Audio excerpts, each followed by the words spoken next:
आज जो 25 अक्टूबर की शाम का ये जलसा आपके यहाँ प्रोग्राम जो मुनाकिद किया गया है, ये 25 अक्टूबर आज मेरी डायरी से कट जाएगी, इसलिए कि अब ये 25 अक्टूबर जर्जीस की ज़िंदगी में कभी दोबारा नहीं आएगी। अगर 25 अक्टूबर अगली साल आ भी गई तो 2021 नहीं आएगा, बल्कि वो 2022 होगा। यानी आइंदा साल अगर जिंदगी मिल गई और 25 अक्टूबर को अगर आपके सामने में आ गया तो अगली साल का मेरा आना चीख चीख कर इस बात का ऐलान करेगा कि जर्जी साहब आप अपनी जिंदगी का 1 साल कम कर चुके हैं। आपका यहाँ आइंदा साल जलसे में बैठना और सुनना इस बात की गवाही देगा कि आप भी अपनी जिंदगी का 1 साल कम कर चुके हैं। 2 साल पहले डेट दिया था, नहीं आ सका। 2 साल बाद आज आपके इस मैदान में आ रहा हूं। मेरी जिंदगी और आपकी जिंदगी चीख चीख कर ये कह रही है कि 2 साल मैं भी अपनी जिंदगी के कम कर चुका हूं और आप भी अपने 2 साल जिंदगी के कम कर चुके हैं। ये नुकसान बताया अल्लाह तबारक व तआला ने। वल अस्र इन्नल इंसान लफी खुस्र, ज़माने की कसम दुनिया की सारी इंसानियत नुकसान में। अल्लामा राजी ने बहुत अच्छा नक्शा खींचा। वो कहते हैं कि अल्लाह रब्बुल आलमीन ने ज़माने की कसम क्यों खाई, ये मेरी समझ में नहीं आ रहा था। 25 साल तक मैंने कुरान का मुताला किया, लेकिन मेरी समझ में यह नहीं आया कि अल्लाह रब्बुल आलमीन ने ज़माने की कसम क्यों खाई। और एक दिन कहते हैं कि अचानक मेरी समझ में आ गया। मैं फजर की नमाज पढ़ाने के बाद घर आया, कुरान की तिलावत करने लगा। सूरज जब निकल गया तो सूरज निकलने के बाद मैं घर से बाहर गया। मेरी बीवी ने कहा मार्केट से जाकर सब्जी अब्जी खरीद कर ले आओ। मैं बाजार गया, मैं मार्केट से सब्जी गोश्त वगैरह खरीदने गया। जब वापस लौट रहा था तो मैंने उसी दुकान को, उसी बाजार के अंदर एक बर्फ़ बेचने वाले को देखा जो बर्फ़ बेच रहा है। बर्फ़, कभी कभी आपने देखा होगा रोड पर बर्फ़ बिकता है, या आइसक्रीम नहीं, बर्फ़ की बड़ी बड़ी सिल्ली 2 किलो 1 किलो आदमी ख़रीदता है। 2 रुपये किलो, 5 रुपये किलो, 4 रुपये किलो ख़रीदता ठंडा पानी करने के लिए। बर्फ़ बेचने वाला बर्फ़ बेच रहा है और उसने उसकी कीमत लगा रखी है 2 रुपये किलो, 2 रुपये किलो। इमाम राजी फरमाते हैं कि मैं अपने घर पे आया सब्ज़ी लेकर। ज़ोहर की नमाज़ पढ़ने जब मैं मस्जिद में गया और नमाज़ पढ़ाकर जब वापस आ रहा था तो मैंने बर्फ़ बेचने वाले को देखा कि उसने बर्फ़ की कीमत कम कर दी। 2 रुपये किलो कोई नहीं ख़रीद रहा था, महंगे की वजह से उसने बर्फ़ की कीमत कम कर दी। 1 रुपये किलो, 1 रुपये किलो, 1 रुपये किलो। इमाम राजी फरमाते हैं कि मैं असर की नमाज़ पढ़ाकर जब वापस आ रहा था तो मैंने देखा बर्फ़ बेचने वाले ने उसकी कीमत और कम कर दी, 50 पैसे किलो, 50 पैसे किलो। मगरिब की नमाज़ पढ़ाकर जब मैं वापस आ रहा था तो मैंने बर्फ़ बेचने वाले को देखा कि उसने बर्फ़ की कीमत और कम कर दी, क्योंकि 50 पैसे किलो भी कोई ख़रीद नहीं रहा था। 25 पैसे किलो, 25 पैसे किलो। इशा की नमाज़ पढ़ाकर जब मैं वापस आ रहा था तो मैंने देखा कि बर्फ़ बेचने वाला चीख चीख कर ये कह रहा था कि लोगों मेरा बर्फ़ घुल जाएगा, पिघल जाएगा, बेकार हो जाएगा। तुमको 25 पैसे किलो भी नहीं लेना तो आओ, मेरा बर्फ़ ऐसे ही ले जाओ, अपने घर में ठंडा पानी करो और अपने बीवी बच्चों को पिला दो। कम से कम 2-4 दुआएं उनके मुंह से निकल जाएंगी। मैं फ्री में बर्फ़ दे रहा हूँ, फ्री में ले जाओ। इमाम राजी कहते हैं मैंने इशा के बाद खाना खाया और खाना खाने के बाद जब मैं बिस्तर पर सोने गया तो मेरी आदत थी सोने से पहले कुरान की तिलावत करना। मैं कुरान पढ़ने के लिए बैठ गया। कुरान पढ़ते पढ़ते फिर मैं इसी सूरत के ऊपर से गुजरने लगा। वल अस्र इन्नल इंसान लफी खुस्र इल्लल्लज़ीना आमनू व अमिलु बिस्सॉलिहाति व तवासौ बिल हक़्क़ि व तवासौ बिस्सब्र। इमाम राजी कहते हैं कि आज मेरी समझ में आ गया कि अल्लाह ने ज़माने की कसम क्यों खाई। इमाम राजी कहते हैं कि अल्लाह ने ज़माने की कसम इसलिए खाई कि जिस तरह बर्फ़ घुलता जाता है, बर्फ़ पिघलता जाता है, उसकी कीमत ऑटोमेटिक कम होती चली जाती है। बर्फ़ जैसे जैसे घुलता जा रहा, पिघलता जा रहा है, 2 रुपए किलो से 1 रुपए किलो, 1 रुपए किलो से 50 पैसे किलो, 50 पैसे किलो से 25 पैसे किलो, और फर्क वक्त आता है कि वो फ्री में ले जाओ।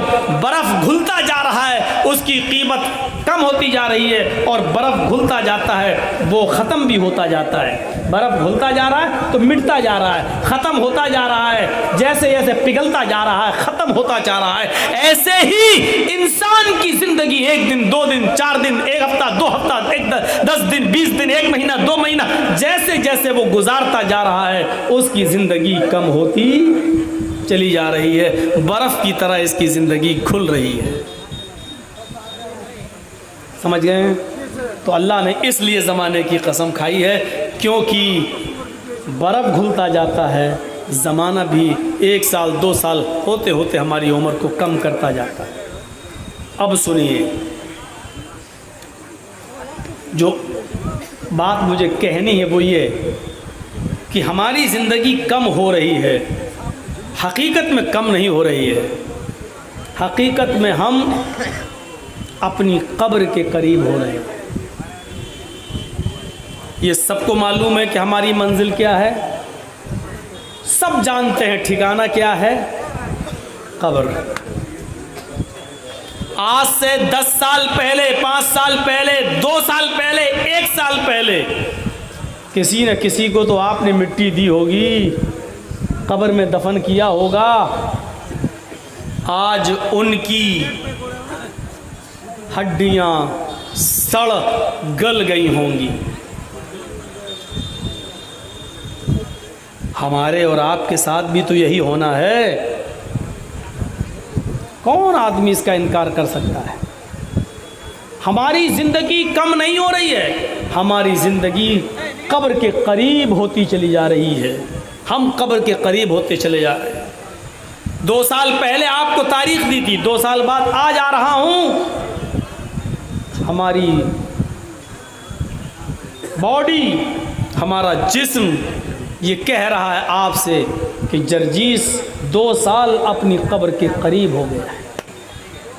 अच्छा, इससे भी खुलकर एक बात और आगे कह दूँ, हम अपनी कब्र के करीब तो हो ही रहे हैं, लेकिन हकीकत में 2 ही ठिकाने हैं जिनमें से हमें किसी एक ठिकाने में जाना है,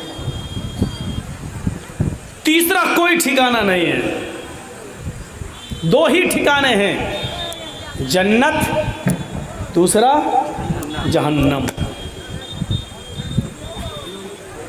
या तो हम और आप जन्नत में जाएंगे या जहन्नम में, जन्नत में जाएंगे या जहन्नम में। जन्नत में जाने वाला अमल तो कोई दिखाई दे नहीं रहा है, सिवाय इस बात के कि अल्लाह रब्बुल आलमीन की रहमत और उसकी मर्जी को दखल हो जाए।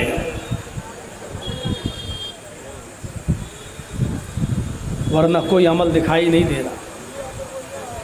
और उसका हल्का सा नमूना आप इस जलसे में भी देख सकते हैं।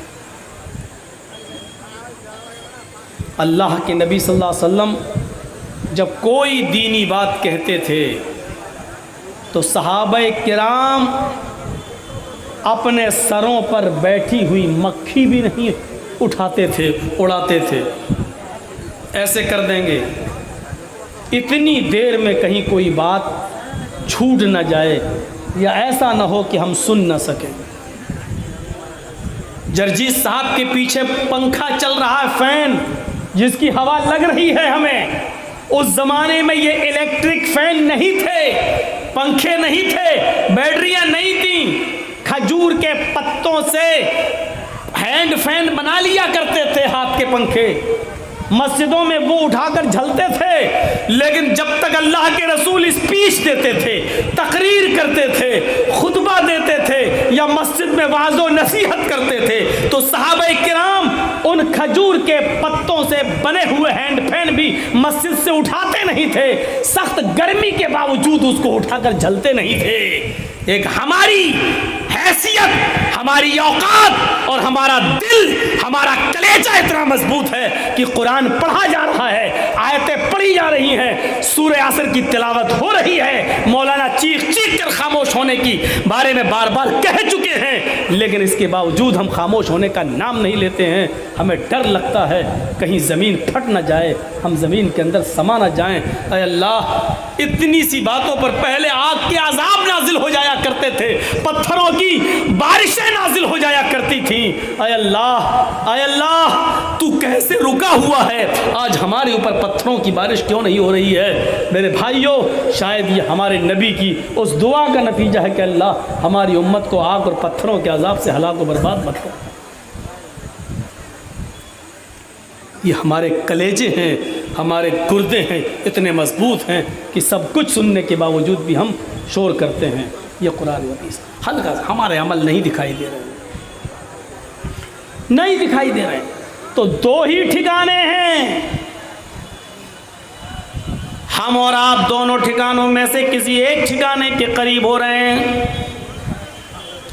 मान लीजिए किसी की ज़िंदगी 80 साल है और 50 साल वो की उम्र हो चुकी है, मालूम नहीं है उसको, लेकिन उसके नाम अमाल में लिखा है, अल्लाह को मालूम है।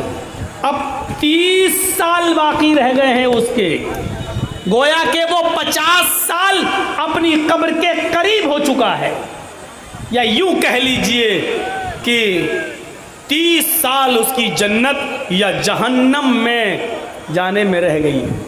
30 साल अपनी जन्नत या जहन्नम के करीब हो गया। जन्नत में जाने वाले आमाल तो बड़े अजीब हैं। किसको आयतल कुर्सी याद है? खड़ा कर दें और सुने।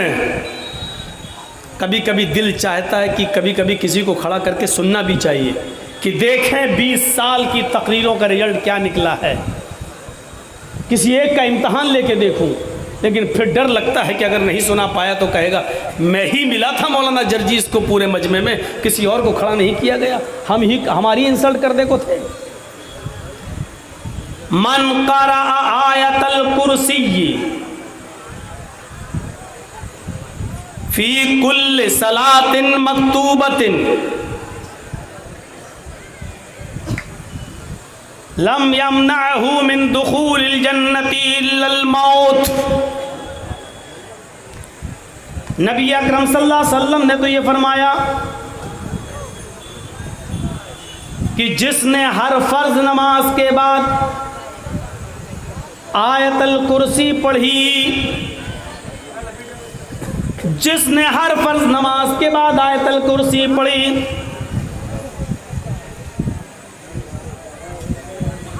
याद रखना हर फर्ज नमाज के बाद आयतल कुर्सी। अब याद है कि नहीं है? नहीं है तो करो। मन करा आयतल कुर्सी मिन कुल्ल सलातिन मक्तूबतिन, हर फर्ज नमाज के बाद जिसने आयतल कुर्सी को अपना वजीफा बनाया, उसको पढ़ना शुरू किया और अपनी आदत बनाई, लम यमनअहु मिन दुखूलिल जन्नति इल्लल मौत, उसको जन्नत में जाने से मौत के सिवा कोई चीज नहीं रोक रही है। यानी मौत उसको जन्नत में जाने से रोक रही है बस, यानी वो मर नहीं रहा है, जब मरेगा तो जन्नत में चला जाएगा। उसको जन्नत में जाने से अगर कोई चीज़ रोक रही है तो मौत रोक रही है। ये थे जन्नत में जाने वाले रास्ते, लेकिन हमें पता कहाँ है। तो हमारे आमाल कैसे हैं ये देखिए।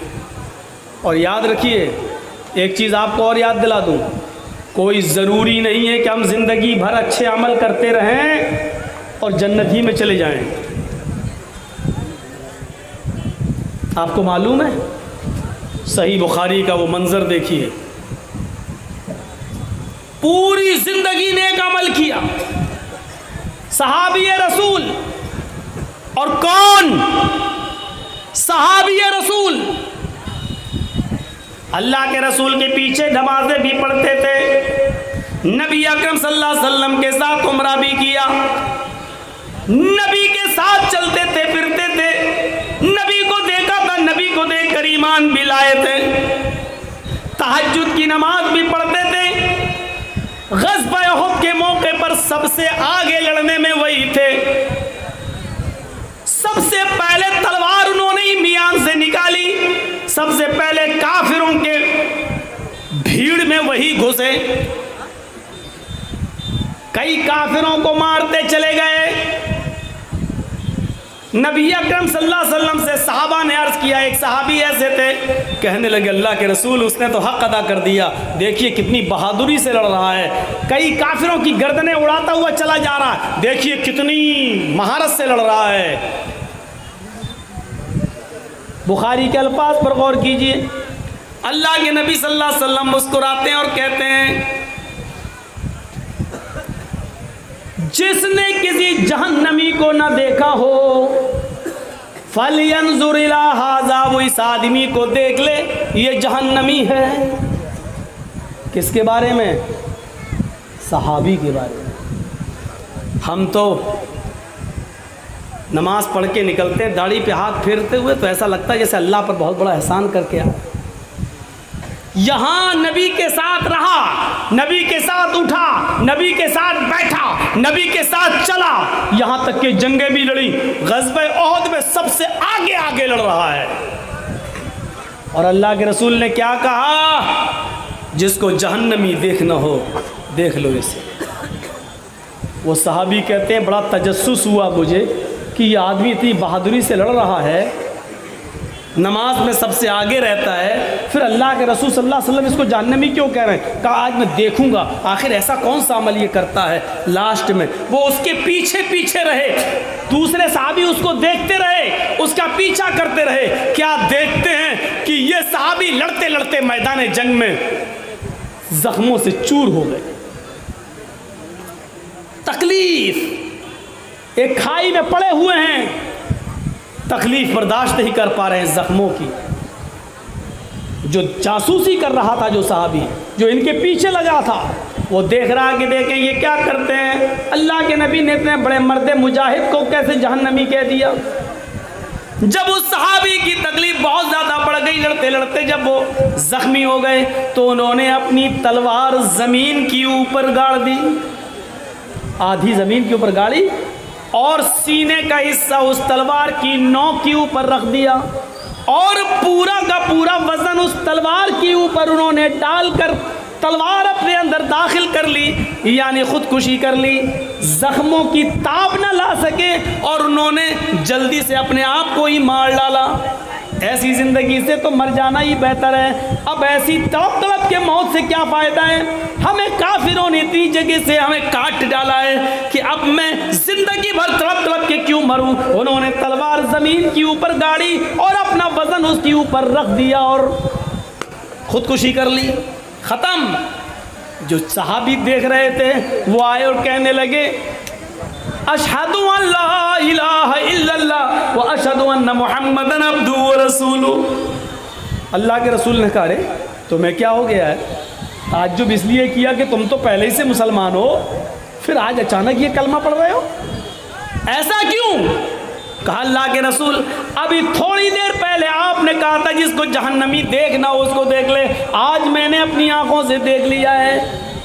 पूरी जिंदगी जिसने दीन पर नेक काम किए, दीन पर अमल किया, और आखिरी वक्त में गलत काम कर गए, जख्मों की ताप न ला सके और खुदकुशी करके उन्होंने अपने आप को मार लिया। अल्लाह के नबी फरमाते जहन्नम में जाएंगे। ज़रूरी नहीं है कि नेक अमल हम करें और जन्नत मिल जाए, आखिरी अमल देखा जाएगा हमारा, आखिर वक्त में हमारा अमल कैसा रहा। इन्नमल अअमालु बिल खवातीम, अमाल का दारोमदार आखिरी उम्र से होता है। एक इंसान जिंदगी भर नेक अमल करता है, यहाँ तक कि उसके और जन्नत में जाने के दरमियान सिर्फ एक बालिश का फासला रह जाता है, एक हाथ का फासला रह जाता है, लेकिन यही से अल्लाह उसकी नीयत को, उसके दिल को बदल देता है और फिर वो गुनाहों के कामों में मुलव्वस हो जाता है, गुनाहों के कामों में पड़ जाता है, और उसके बाद वो आदमी जन्नत में जाने से रह जाता है और जहन्नम का मुस्तहिक ठहर जाता है।